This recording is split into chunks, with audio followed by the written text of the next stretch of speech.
It's April the 22nd, 2018. These are my carrot cake protein bars that I made for James. And I used, let's see, what did I put in there?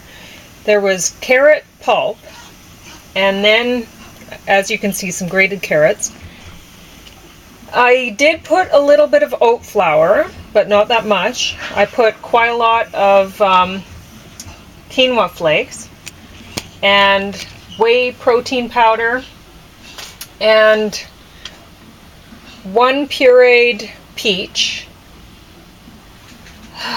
some vanilla extract. Now this stuff is clear and it totally freaked me out, and it says it's clear on there, but when you pour it out clear and you're expecting it to be brown like the color of the bottle, it's a little bit shocking. I don't know really what this was given to me, and I'm very thankful for it, but I don't know, what does it say?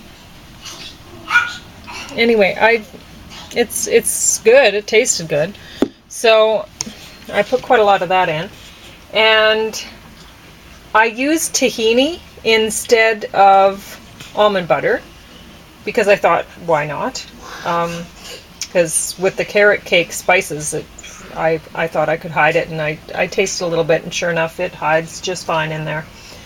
And what else did I put in?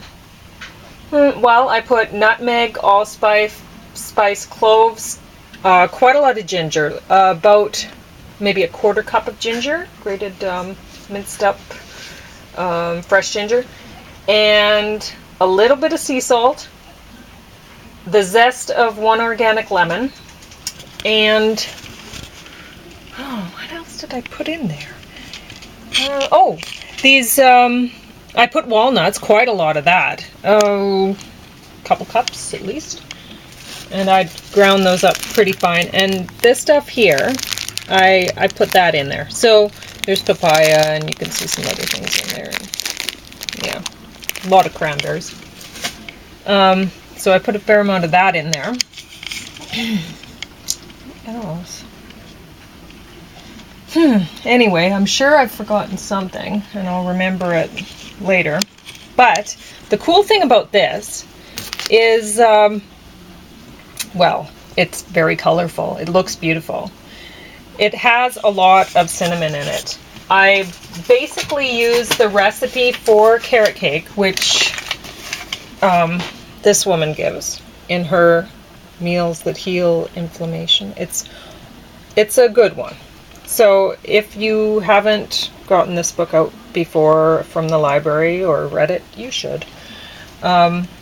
It's a good carrot cake recipe, and I think I've improved on it by turning it into a protein bar. So she uses It's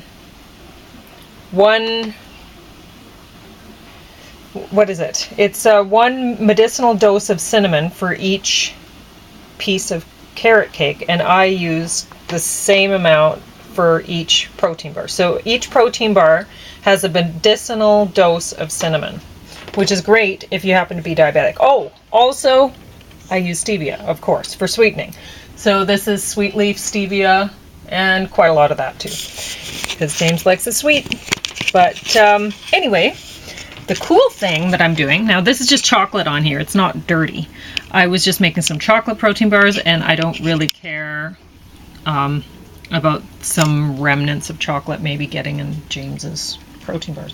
So this is icing that I made for James, and all you do, there's a number of different ways you can make raw vegan icing, and this is just, you take some dried coconut and you, like the flaked or whatever, shredded coconut that you get in the baking aisle or whatever, and you stick it in the food processor and you keep scraping down the food processor. So you stop and scrape it, stop and scrape it, and eventually it turns into coconut butter, which is this, right?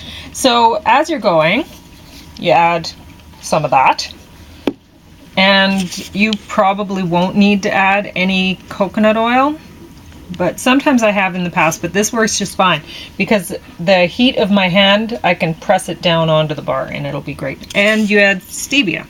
If you want it to be a nice sweet icing, and if you don't want it to be a sweet icing, you don't add stevia, because honestly, like the unsweetened coconut, for me, for my taste, I find it plenty sweet enough with just made into coconut butter with some vanilla. I find it just great.